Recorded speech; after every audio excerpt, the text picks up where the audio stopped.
taking on the task of implementing the ISO 27001 for the purpose of certification and even just for the sake of actually garnering that level of experience can be a very daunting and challenging task.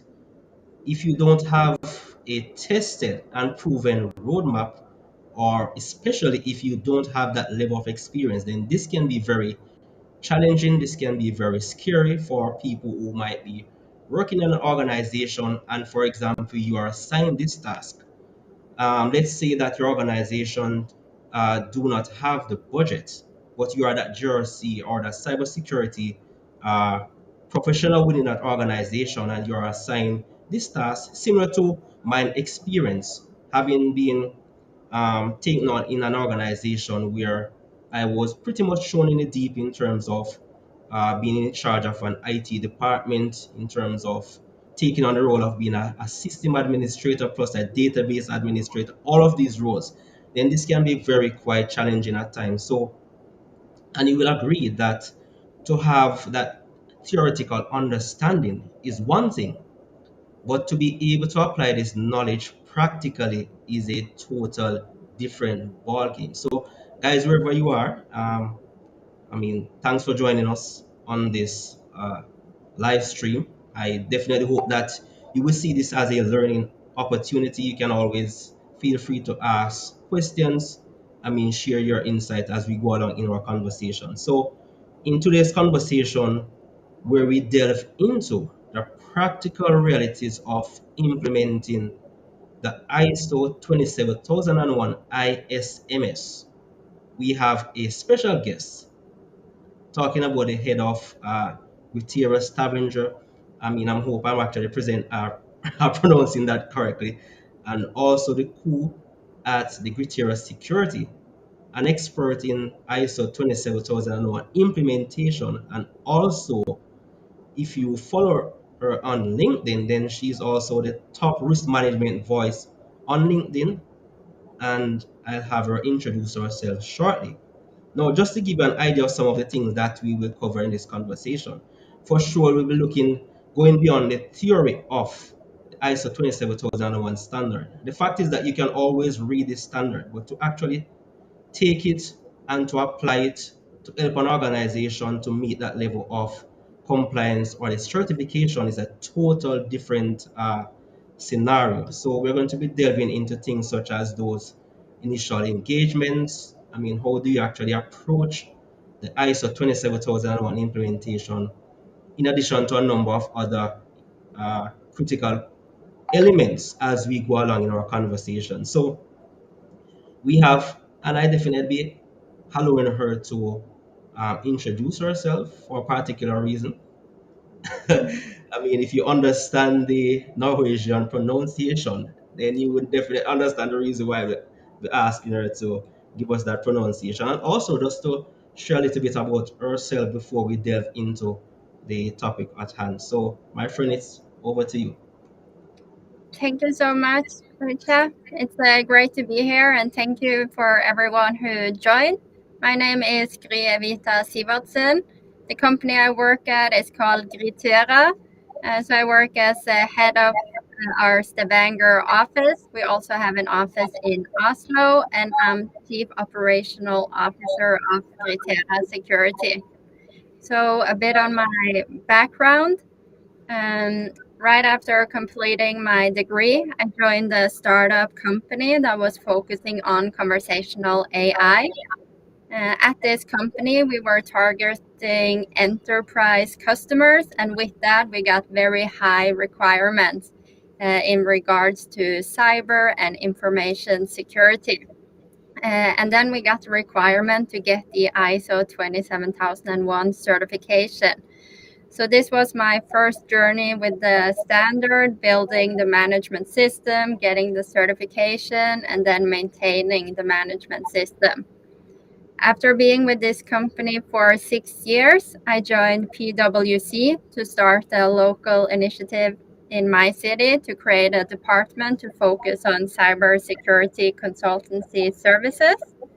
And after being there for a while, I now joined Gritera in June this year. And at Gritera, we also provide advisory services to help out organizations with these matters. So with that, I've been involved in a lot of ISO 27001 certification projects. Oh, great. So I guess, I mean, for those who might be listening as we live stream, as well as those that will actually be delving into this conversation, one of the main questions that I'm often asked is, how do we, let's say that I approach you as that um, expert in this ISO 27001 implementation, what's that initial engagement? Is it a case where you actually say, okay, this is the checklist, let us start doing item one, two, three? What's that engagement like? How do you go actually prepare for this task? So I think one of the main misconceptions and where companies often fail is that you invest too much time and only focus on the security controls that are specified in 27002. And here you have a set of 93 controls that are very detailed with good guidance on how you can improve your security. But the thing is that what you should focus on is the clauses in 27001, because this is where you get the guidance and tools needed to actually build an effective management system.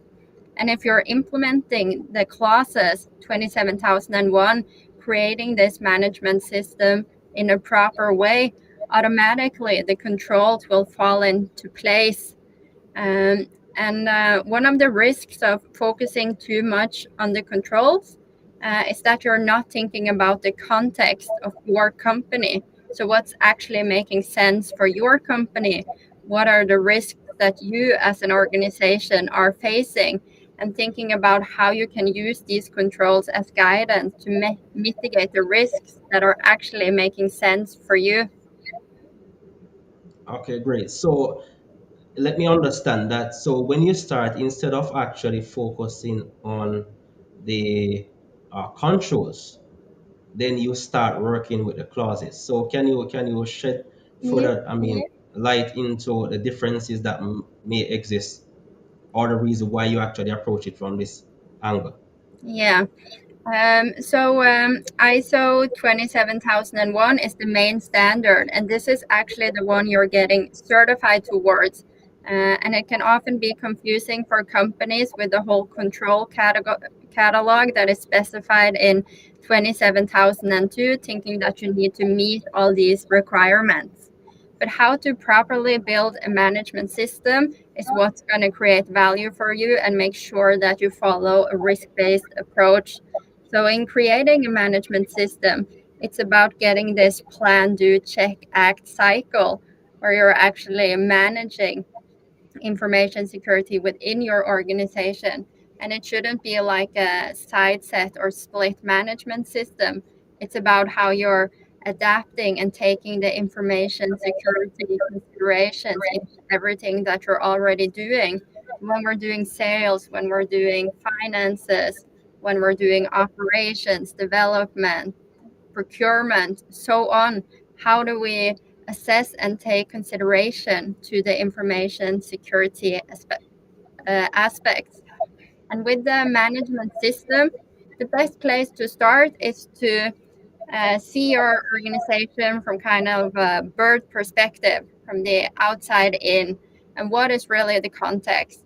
Like, what type of organization is this? What type of internal issues are we facing? Where are things going wrong? What kind of big changes are we going through right now? And then looking at the external environment, what is happening out in the world? How are these changes? How could these changes potentially be an issue for us or affect our organization? The next step should be to understand who has an interest in us as an organization and what kind of needs, requirements, and expectations do they have towards us. And knowing this, you'll better understand the context of your organization to better adapt and tailor the management system and the implementation of controls to really make sense.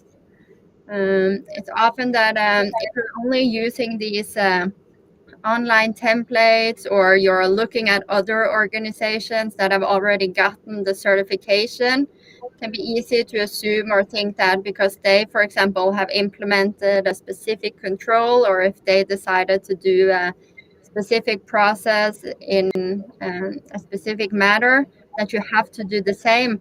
But that's so far from reality, because the main thing is about adapting it to what makes sense for your organization, with the total aim and goal of having business continuity, protecting your assets and values, and mitigating the risks that you're actually facing. Great. All right. So that's also very important. Now, one of the things that I really want for my viewers to get a deep understanding of, just to backtrack just a little bit, is that now that you have the understanding of the controls, the clauses, one of the challenges that I see happening in many organizations when it comes on to implementation of any standard, any frameworks, any new technology, how do we approach this in terms of developing a particular plan? In terms, let's say, for example, you are the only one that is assigned this task. Now, implementing ISO 27001, I assume, has a number of moving parts. How do you engage with the relevant people within that organization to ensure that you are not faced with that level of resistance to get this system implemented? Because I'm assuming this is not something that is easy. This is not something that you can run with, as is stated in black and white. Yes. So, getting that understanding and commitment from the management team is key. And you need to start by having this, because if you don't have the full understanding from the management team of the work that this will require, the resources, the time, and they're also not committed to doing this work, then you're not going to succeed. You need to have them on board, and that's actually specified in the standard as well. In regards to talking with all these individuals in the organization, this is also crucial to really understand how they're actually operating and working, and then having someone with the expertise of information security to kind of find the balance in implementing the controls. Because if you have security people siloed and just pushing out all these rules and controls and kind of forcing how things should be, without actually talking to the people doing these jobs, executing these tasks, and getting their input, their understanding, you're not going to be able to tailor the controls to actually fit. You need to involve them in the work to get the best solutions. And also, if you only push out controls and kind of try to decide it only from the security perspective, what you're going to end up with is that people are going to find other shortcuts or other ways of handling their processes, because they haven't been involved, they don't understand the reasoning, they haven't had a say in how to execute it. And that's also the thing with the controls. There are hundreds of ways you could go about implementing them. So there's no set standard or kind of like a correct answer to how to exactly do it. It needs to be tailored and make sense both from the human aspect, as this is something you're gonna implement into your daily routines and change the way you're working to have this mindset. Sure. But from your perspective, how do you actually uh, uh, get the particular, for example, the security team, the relevant people within those different departments to understand what it is that you're trying to achieve and the benefits to the organization? Therefore, you need their overall support in this implementation of this system. I mean, how do you actually deal with this? 'Cause no doubt this has some amount of, I mean, challenges there. So how do you actually deal with all of these individuals that you have to interact with? So the key here is to have good communication and be open to feedback and really listen also to what they have to say. And what I often see is that every department and specific areas within a company, they will already have their worries. They will have things that they're stressing about, things that they know are not working. And often they haven't seen it or can kind of bring it back to the information security perspective. So, in many cases, the challenges and things that they are facing in their daily work is actually related to information security, and then information security can be a helping tool to actually get that support to get some measures in place to handle it. Okay, great.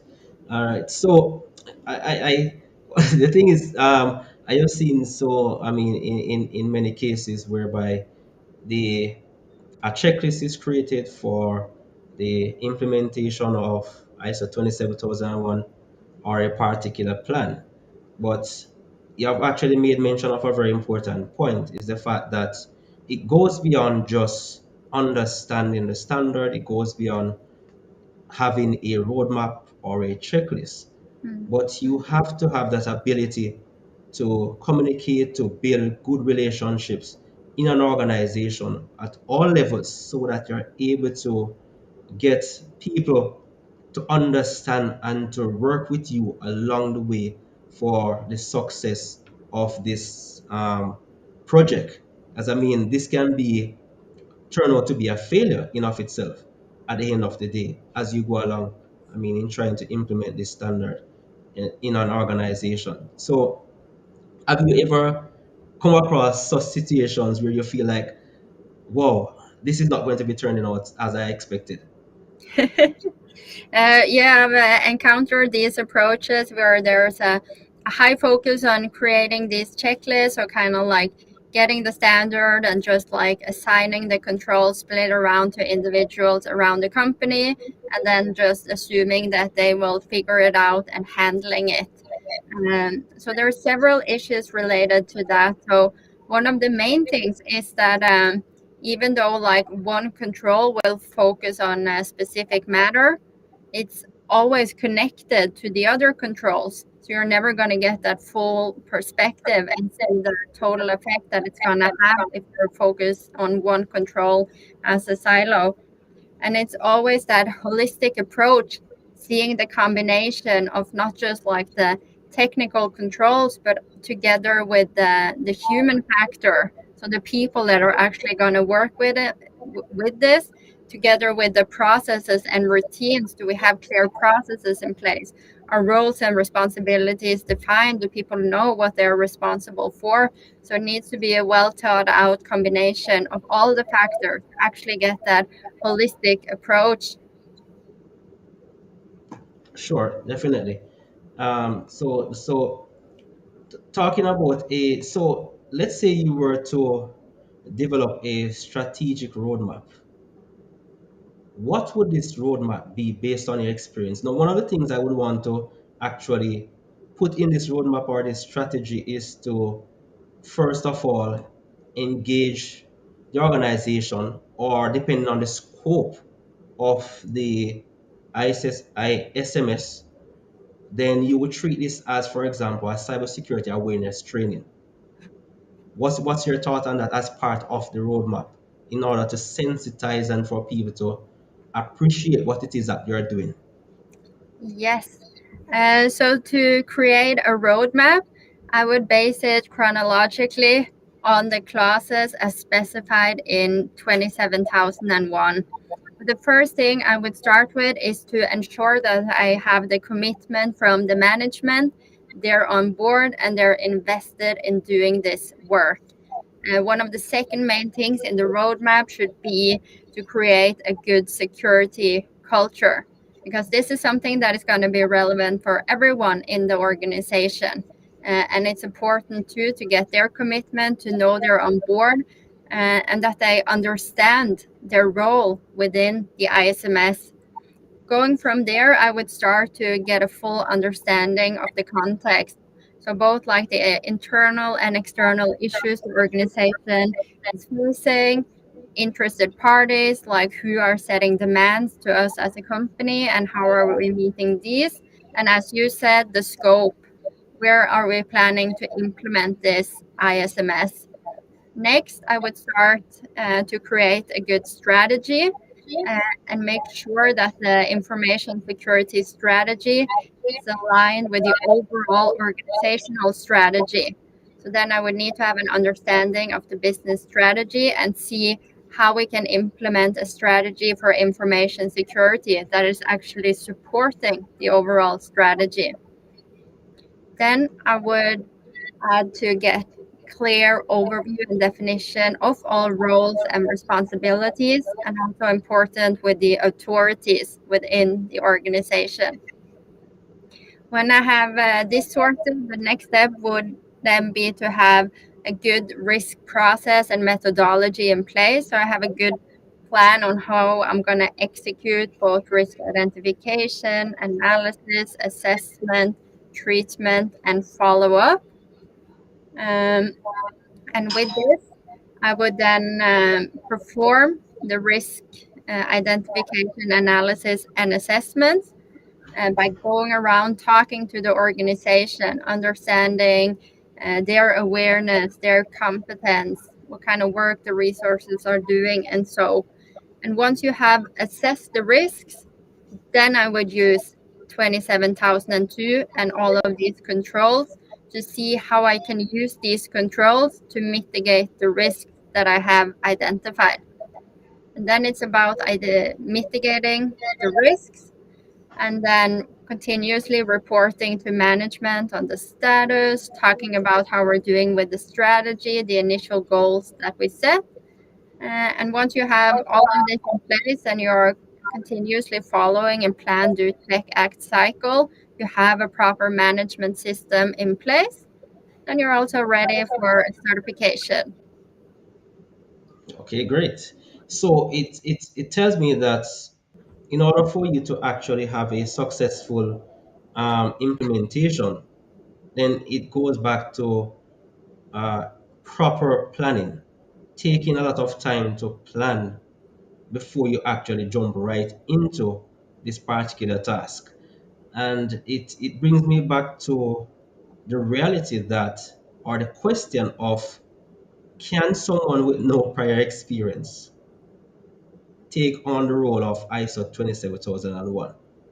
And the reason why I ask that is, let's say, for example, you are new to, cybersecurity, you have read, maybe have that basic understanding of GRC.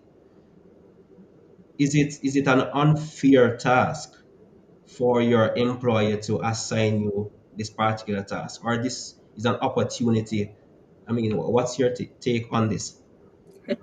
That has actually been me. So that was my first meeting with the ISO was that I had never done it before, and I was kind of set with the task to resolve it. It is unfair for the company to kind of put this on someone who doesn't have an experience, and it's not really the best idea because without practical experience, understanding of how all the controls are connected, like so much with ISO 27001 is between the lines. Like one sentence in the standard can require a methodology, a process, proof that you're doing this, and a system. Like there's so many things underneath that you will have no chance of understanding if you have no practical experience. So when I was set with the task to get ISO, we thought that this would maybe be like a 3 month project, like an easy thing we just needed to fix. But the further we got into it, we also got the understanding of how much more complex it actually was.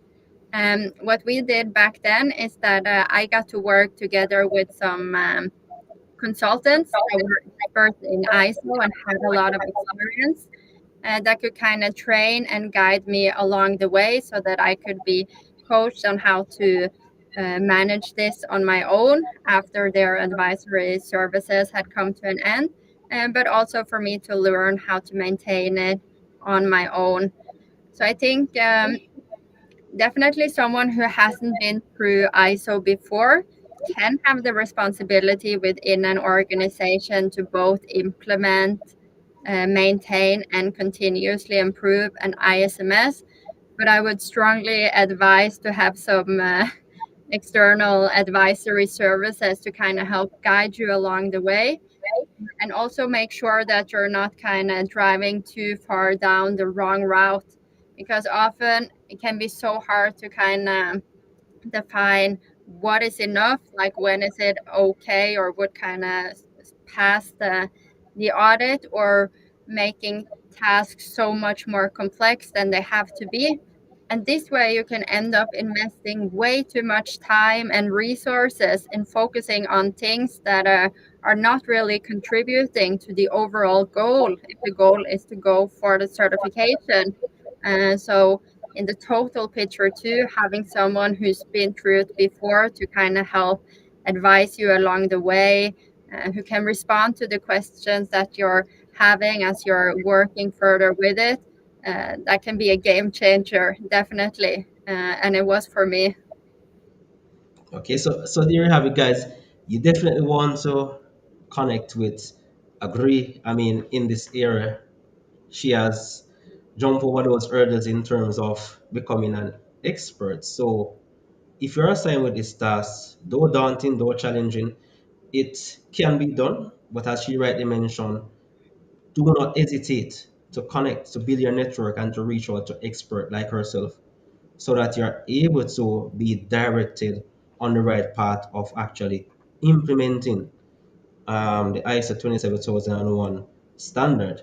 Now, based on your experience, I mean, what are some of those tips that you'd want to share? Maybe additional insights or tips for implementing the ISO 27001 successfully. Yes. One good tip I can share is that the standard is very strategic in its wording. So you will see that the ISO 27001 standard uses the word shall and should, but they have completely different meanings. So everything in the standard that is written as shall, you shall have this documented or something like that, the word shall, you have to do this. This will be what you're measured up against as the audit criteria. Now, most of the things in the standard is described with the word should. You should do this. You should assess this. Um, and the thing here is that you don't have to do these things. You should. But what you must do is have a risk-based approach on how to decide which of the should do's you actually need to implement. So as long as you can show that you've done a risk assessment to either justify the inclusion of a control or the exclusion, then you're good, because your risk appetite is based on your context and your needs. That, Um, oh, sure, go ahead. Another good tips or good tip that I would give is that it's so important to really focus on building a good security culture. And what I mean with that is that you want people to be engaged and involved. And the last thing you should do is kind of like create this fear factor if people are making mistakes or doing things wrong, because we're human and we're gonna make mistakes, we're gonna make things wrong. But if you create this fear factor or this culture where people might feel stupid for making mistakes, what you're going to end up with is that people are not going to talk to you. They're not going to alert you about what's going on, what's happening. And to get the full value, you want this input. You need this input. So you need to make sure that they're on board and have the confidence in you that you're focusing on actually improving the security overall in the organization and not looking around for individuals or someone to blame where things go wrong. Oh, great point. I mean, there are so many areas of ISO 27001 that we could delve into. So many challenges, so many strategies, so many different, I mean, people have so many approaches, so many different takes on the way that this is actually implemented that we could actually delve into.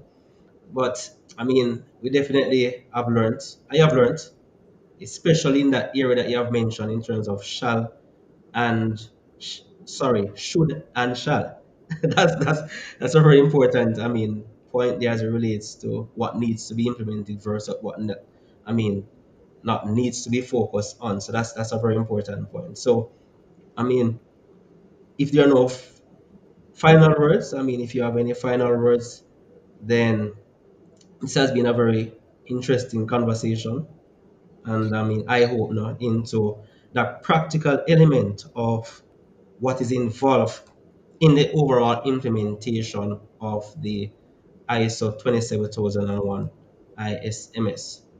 So it was a pleasure having you, as usual, to join us to share with the community on the Cyber JA live stream. Thank you so much for having me. It's been a pleasure to be here. And my final note could be that I'm probably way above average interested in ISO 27001. I actually love working with the standard. It's the coolest projects that I do. So if you have any like simple questions or thing you would need some input on, then I would be happy to respond that. So feel free to reach out on LinkedIn. Sure. And guys, when she says feel free to reach out, do not hesitate. She is very welcoming.